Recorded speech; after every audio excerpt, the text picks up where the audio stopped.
Well, hi, everybody. We're going to hope that Lynn can turn her camera on. We want to thank you for coming to Zoom, Zoom, Zoom with us today. My name's Maggie Thank you. Pickett. My name's Maggie Pickett. I'm going to be monitoring the chat and making sure that we answer any questions that you have today. So if you have any questions, feel free to jot them down and we'll get back to you as soon as we can. I'm Corey Rogers. That awkward pause was because I was supposed to introduce myself and I forgot because I have been on Zoom so frequently with these ladies. So thanks for joining us today. And hi, I'm Lynn Kleinmeyer. And yes, I did manage to turn my camera on. So I'm excited to be joining Corey and Maggie today to talk a little bit about Zoom. And so Maggie, let's start off. Oh, yeah. Maggie. I was going to say, Maggie said she's going to monitor the Zoom, but we want you to be chiming in like you did yesterday with Mindy and Amber with questions, but also with suggestions. So we know that while we have lots of experience, we're not the only experts. So we'd love to hear about your questions, but also your successes. So we know lots of teachers are using Zoom or some sort of video conferencing platform. So we'd love for you to also share all the positive experiences and the skills you've learned along the way so far. Yeah, so let's go ahead and get kind of with a little bit. Just if you're here joining us live, go ahead and throw in to the chat just what you are, who you are, what your role is, and we'll try to get to know you a little bit there. Lynn, go ahead and take it. No, I was just going to say, we're excited to have you joining us, and please know that we do want to hear from you in the chat. Today we're going to be talking a little bit about Zoom and kind of thinking about how we're leveraging Zoom to make connections with our kids and to really shift and transition in this time to maybe providing some instruction with Zoom with our students. And I know that the digital learning team, we've been hard at work, and we have created a continuous learning plan trying to be very aware of the various entry points of our different districts and our different teachers.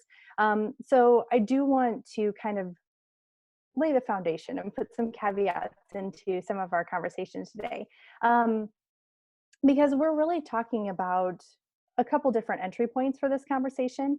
I know there's a lot of districts, a lot of teachers who are using Zoom to build this online community and help kids reconnect. And so we definitely want to know, we're curious about how you've been doing that and using Zoom to connect with and build that online community with your kiddos.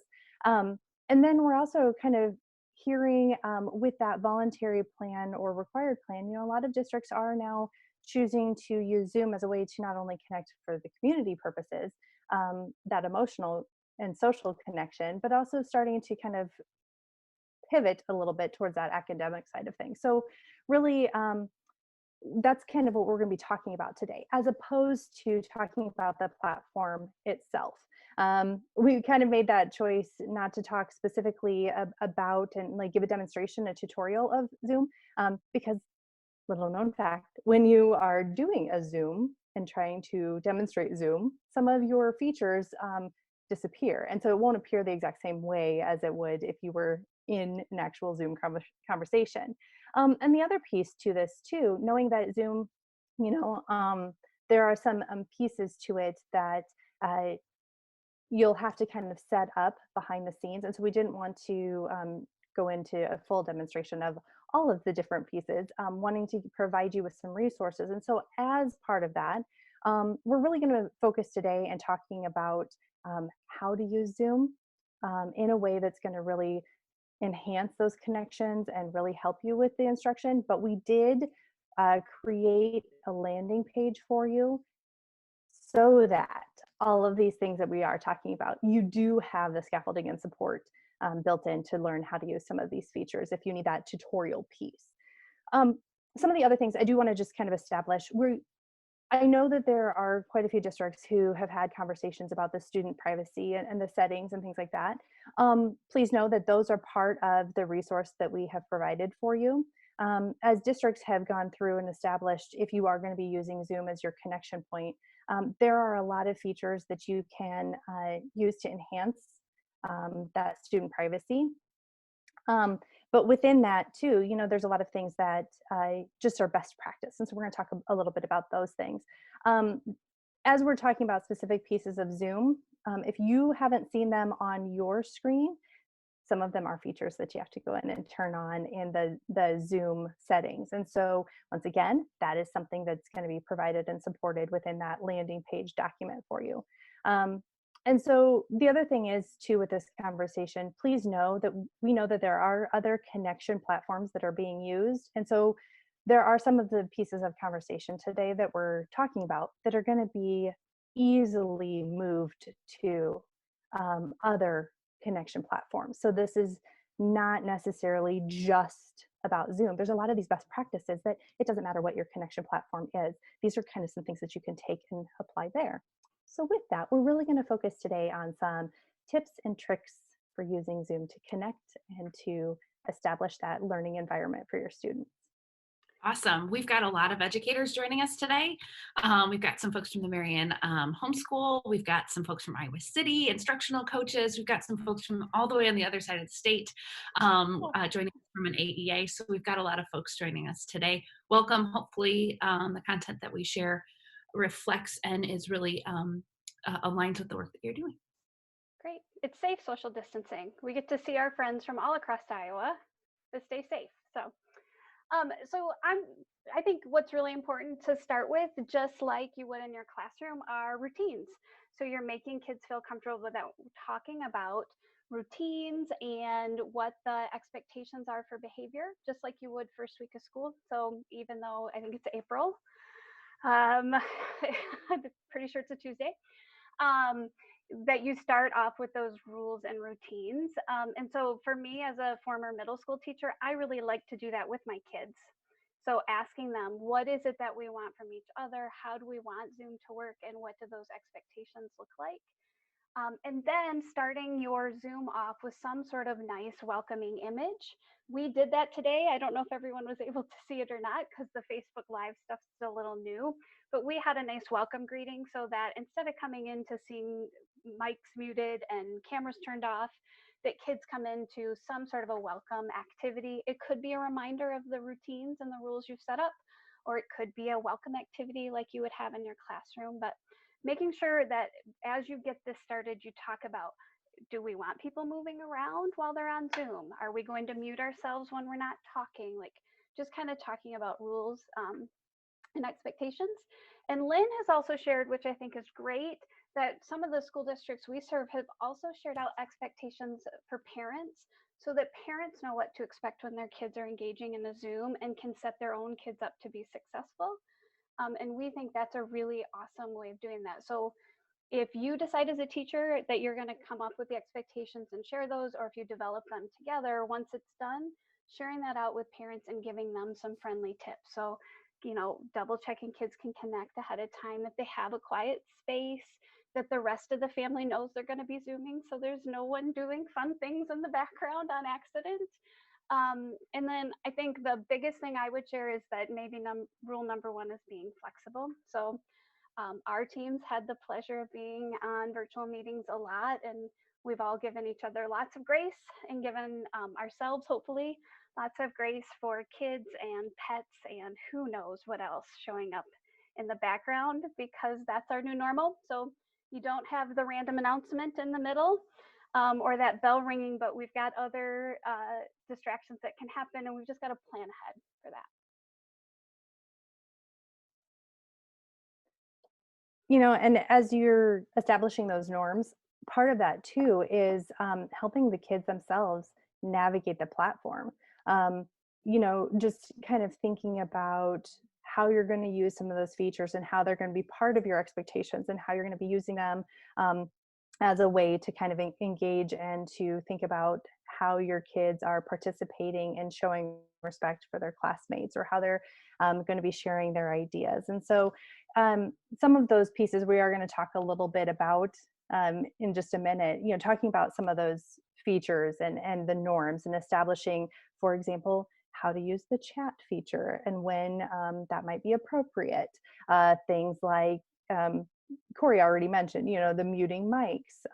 Is that something that you're going to establish as a teacher and have all the mics muted, and then you're controlling that piece, or is it going to be something that you're expecting your students to control? And so all of those pieces are important, but especially not assuming that your kiddos know how to navigate the platform itself. So taking a little bit of time up front to kind of guide them through, of showing them, here's where you, down in that bottom left-hand corner, clicking your mic. And if you see that red line, taking some of that time, we have gotten very comfortable, but kids may not be, and parents may not be. So taking a little bit of time to kind of guide them through all of those different features and showing them how to use it and when you're going to be asking them to use it is super helpful. Just makes everybody feel a little bit more comfortable. Great. Maggie, do we have any questions in there yet? We don't, but we've got a lot of people who are here and wondering how they're using Zoom, but we don't have anybody who's mentioned using Zoom either. So I think that's a lot of people are, and we know that. So we've got some great resources in the chat if you're joining us. Excellent. So we would love to hear from you. How are you using Zoom to connect with kids and build community, to have those conversations with them? And how are you helping them get acclimated to the platform? I shared with Lynn and Maggie a little earlier, I had my first Microsoft team meeting yesterday and felt really out of water because I'm not used to the platform, or where's the microphone, or where's the video camera. And so, like Lynn was saying, giving kids a quick tour of here are the tools, here how it relates to our expectations. Now here's how we're going to engage to learn. Absolutely. And Christina just mentioned the same type of thing, Corey. It's definitely gotten more comfortable as we've had a few more times to practice and learn. So the more you get on those platforms, the more things become more just part of what you do. Yeah. Yeah. Just like your rules and routines in your classroom, right? It always takes kids a little while. They're going to have missteps along the way. So will you. And then once they're comfortable, it starts to feel a little more automatic. And then you can move on to those instructional pieces that, like cognitive load, of now we can get to content because we've got the basic operating real easy. Right. And we've got somebody, Darcy asked, she's attended Zoom meetings, but she's never hosted one. Any thoughts on how to get started with that? Well, once again, I'm going to kind of point you towards our landing page that I think Maggie has shared in the chat, and maybe she'll share again real quick. It kind of walks you through how to go about hosting your first meeting, logging in and setting up a meeting and inviting people to it. We are going to kind of guide you through a couple of different pieces of the feature, because you're exactly right. Hosting and actually using it to facilitate any sort of connection or learning experience is very different than participating in one. And so we are going to kind of talk you through a few of the features that, as a facilitator, I think you'll find very, very helpful to make those connections. I did want to circle back just real quick and give a shout out. We just came from a technology coaches Zoom meeting. And through that, we were hearing how some of the different school districts through Grant Wood AEA have been using Zoom to connect with their students. And, everything from just that, a weekly meeting where kids can come in and they can reconnect with their classmates and things like that. Very much that social emotional component, that very first piece of our continuous learning plan, phase 1, is really about connecting with kids and allowing them to connect with each other. And that was one of the pieces that I was going to really make sure we highlight, is the first time you are using Zoom to connect with your students, remembering that they are probably pretty hungry to see each other too. And so giving them a little bit of time to wave at each other and to greet each other, just kind of remembering that piece, because it can be super powerful. Diana Hawley from Iowa City, she's an art teacher, and she's one of the innovation design coaches. She was talking about how a librarian and a music teacher actually provided an opportunity for students to connect. And they had several different students join, and they were actually establishing some norms. They came in with muted microphones and things like that. And so they talked to the kids through kind of what the expectations were and what they were going to be doing. And as part of that, then they had slowly but surely, they were doing some different activities. And then as part of the end piece, they came together and they sang with everybody's mics live. And so another school district was sharing about how they've been doing some connections, and they've been really leveraging the fact that we are at home. And so they've had, bring your bring your pet to Zoom day. And so just a wonderful way to kind of establish community and make it kind of a safe space for kids to connect before shifting to anything academic, really using it as that social emotional connection piece. So we've got a couple of questions. Number one, any tips and tricks to send to parents to get them started? Is there anything that we found? I think we've got some things in here for staff, Mm-hmm. and we can go ahead and dig around and find some things to send home to parents as well, and get that posted on our resource page. So Kelly, go ahead and refer back to that resource page. We'll get something up there. Maggie, before you go on, because I know you're going to another question, the other thing I would say is it'd be okay for the first couple sessions to invite parents and kids together. So if you're welcoming kids and kind of walking them through expectations and how to use Zoom, have the parents do that with kids if they're home. I mean, I know everybody's situation is a little bit different, but kind of like bring family to the book fair I used to do in my library. Bring along a older brother, sister, mom or dad, whoever's at home to sit with you so that they can get acclimated as well. Mm-hmm. One of the links on our landing page, if you kind of scroll to the bottom, there's a resources to learn more. And one of them is the comprehensive guide to educating through Zoom, which is actually put together by Zoom. And they have a parent section that's got some great resources built into that. So I definitely encourage you to check it out. Awesome. The other question that we got is security. I know everybody's been talking about Zoom security. We mentioned that at the very beginning.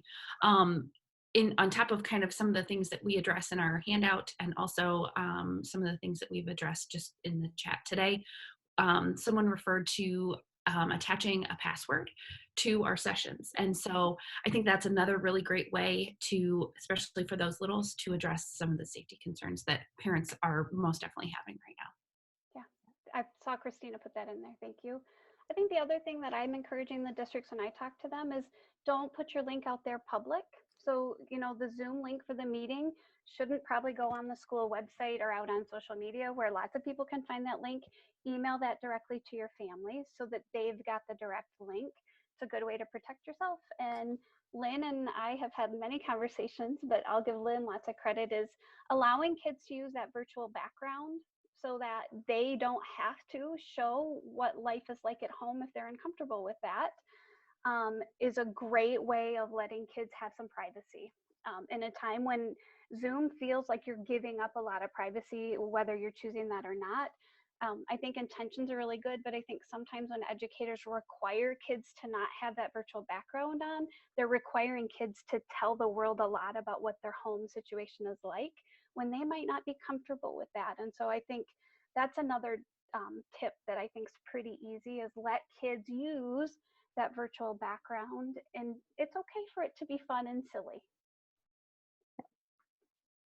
And Zoom has updated quite a bit with some of the security settings, and there are pieces that are built in that are have been enhanced since so many schools are using Zoom. Things like the password, creating a waiting room.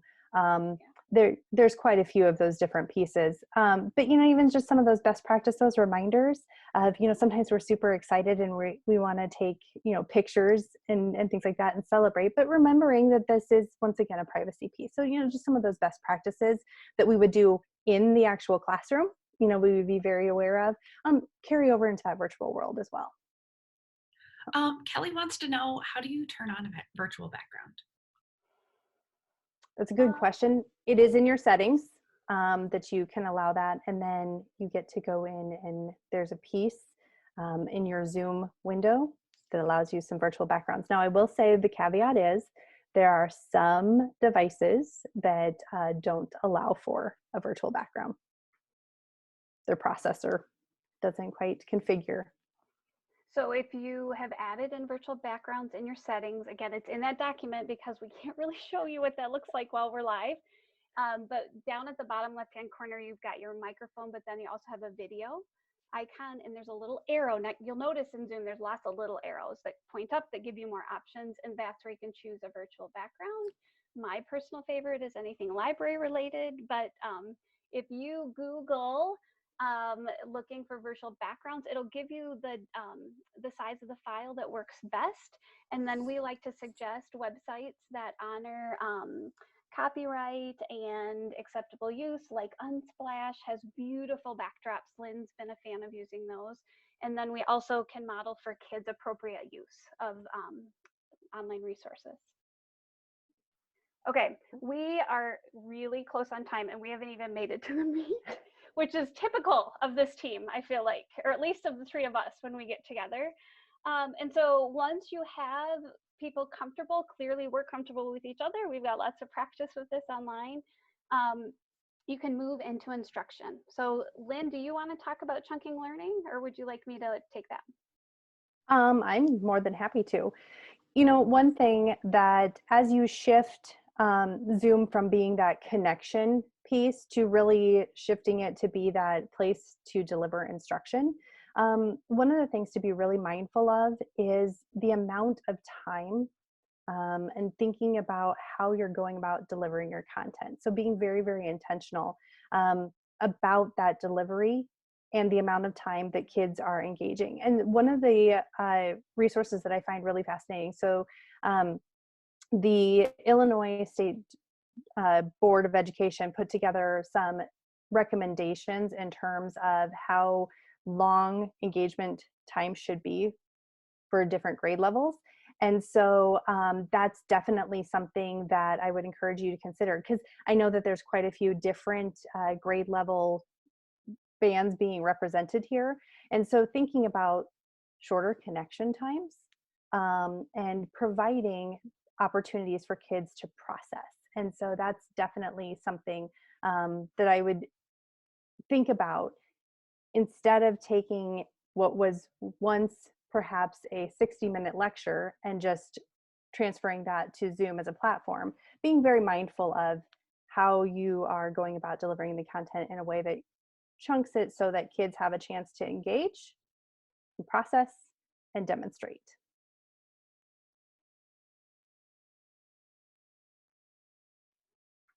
Okay, so what we like with Zoom, or again with many of the other video platforms, so I saw in the chat some requests going by of like, how do I convince my district to let us use this platform? That's not our jam. I think all of the platforms have lots of really good resources and good reasons to use them. And so what I would say is be mindful about what we're talking about with the connections with kids and instruction. And then most of the platforms have something similar to what we're talking about. But what Lynn's talking about is delivering content. And so on Zoom, there's a screen share, which I think lends itself really nicely to gradual release. So I do, we do, and then you do, to give the kids some processing time. So at the bottom of your screen in the middle, it'll let you share the screen, and then you can share whatever you have on a window on your computer. So whether that's a website and you're going to model some close reading, or whether it's a slide deck that's got some content embedded, but it gives you the opportunity to share a resource with kids just like you would in your classroom and model for them, then do it together, and then give them some processing time to actually engage with that content, because we know that's what they need. Which leads really nicely into breakout rooms, which I'm jumping around on the order, ladies, but if you want kids to have some practice, when you are the host of a meeting, you can put participants into breakout rooms, and you can do that randomly. Or what you can do when you open up the participants windows is you can see who's in your Zoom, and you can plan and you can move students into different breakout rooms. So if you know in your classroom you had 2 kids that really needed to be separated for whatever reason, we all know that as educators, you can also assign them to different rooms. But what it allows kids to do then is have a smaller group, be able to talk about content, ask questions of each other, just like you would do a turn and talk in your classroom. And then as the instructor, you can join into each of those little breakout rooms to check on the progress, but you can also use the controls in Zoom to bring them back together for whole group. It gives the group 60 seconds before they come back. So they can click a button and come back to the whole group right away, or they can wait out that full 60 seconds to finish the conversation before you come back to a whole group and then do some processing together. It's one of my favorite tools in Zoom, and I feel like that's the tool when we share it, people go like, wow, yes, lets me do some good instruction instead of that lecture mode all the time. Mhm. And there are really great examples of people who have done a screencast of this in the resources that we've given you. So really go check those out. It's really helpful. And Michelle also said that she loves the whiteboard feature. Yes. Oh, yeah. Yes, Yes. exactly. And one of the most difficult things I find as an instructor when I'm facilitating a conversation via Zoom is the fact that I can't read the room the way that I could when I'm in a face-to-face environment. And so using some of the built-in features within Zoom to help you gauge how your kids are doing as you're delivering content. For example, I have enabled on Zoom that my participants can do reactions. And Corey's got that too. So down along the bottom, there's this lovely little smiley face with a plus button for just real quick reactions. There's a thumbs up and there's the clapping hands. And what that does is on the screen in that top left-hand corner, it will put that image for about, I think it's what, 10 seconds, which is this nice, quick, easy visual communication tool to give that feedback to you as an instructor to kind of gauge where your kids are. Another feature that I love, and this is something that you have to go into your settings to turn on, under participants, there is a piece where you can turn on nonverbal feedback. And so when you are in your Zoom, when you click on that participant button, it opens up a side panel that has several different options. Things like the yes, there's a check mark that's in a green. There's no, there's go faster, there's go slower. All of these things that really help engage your students. So as you are going through and you're talking about a certain concept and you are using some of those other features like Corey was just talking about, you're sharing your screen, you can have your participants, your students, very quickly give you feedback on how things are going. There's also some little things like there is a clock that oftentimes when I'm facilitating a Zoom, I'll ask participants to use to click on that to let me know if they need to step away for a second so that I'm not waiting for their feedback. Some of those little pieces can be really, really powerful when you're delivering content in getting that quick participant feedback to kind of gauge what you need to do and pivot in order to help support your students. And especially using the chat feature as kind of a back channel to allow your students to ask questions, because oftentimes they don't want to necessarily, interrupt by any means. Maybe their mics are muted, but giving them the opportunity to ask questions in that channel, and also teaching them to maybe even just share questions with you privately. If they want to ask a question, but they don't want to necessarily have all of their classmates see what they're asking. Those are great features that really, truly empower your students to be able to have voice. And that all goes to say that none of this can happen without direct instruction on all of those tools. Kids need to be taught explicitly what each one of those symbols means and how you're going to use it in your class for instruction and feedback. So make sure you're being pretty explicit about that. Exactly. Well, So the last tool that we didn't really mention, but Michelle said in the chat that she uses is polling. And so it goes right along with that, right? I actually haven't used that, to be totally honest, but I know that Lynn has and is a fan of it. So I don't know if you want to speak super briefly to that, Lynn. Pretty quickly, you can set up once again in your settings to have the poll feature, and you can put in questions, and the participants, you can click on that, and then you can ask your participants, very similar to what you would be doing in something like Pear Deck or Nearpod, where you're actually asking for that interaction and gauging not just the yes, no kinds of pieces, but you can actually check for understanding through that, where there's multiple choice features. That's the one that I've used, where they can kind of click on the answer that relates to the content that we were sharing. So. Great. Well, we've gone over time, which I'm sure someone else on our team won in the pool with the three of us. But we want to thank you so much for joining us today and for interacting in the chat. It's really been fun to kind of watch it fly by quickly. So while we're wrapping up, if you've got any questions or any last tips that you haven't thrown in there throughout our live session, we'd love to hear them before we're done. And we want to remind you that our digital learning team at Grantwood AEA is hosting a Facebook Live every day this week. So tomorrow you'll get to join Lynn and I and our colleague Beth Swans. We're going to talk about Google Classroom. So how can Google Classroom? You can, we're going to talk about how to use Google Classroom as a home base for kids. And talk a little bit about the features that we like the most when we're engaging and facilitating online learning on that platform. So we hope that you'll join us here on Facebook tomorrow, which is April 15th at 11 a.m.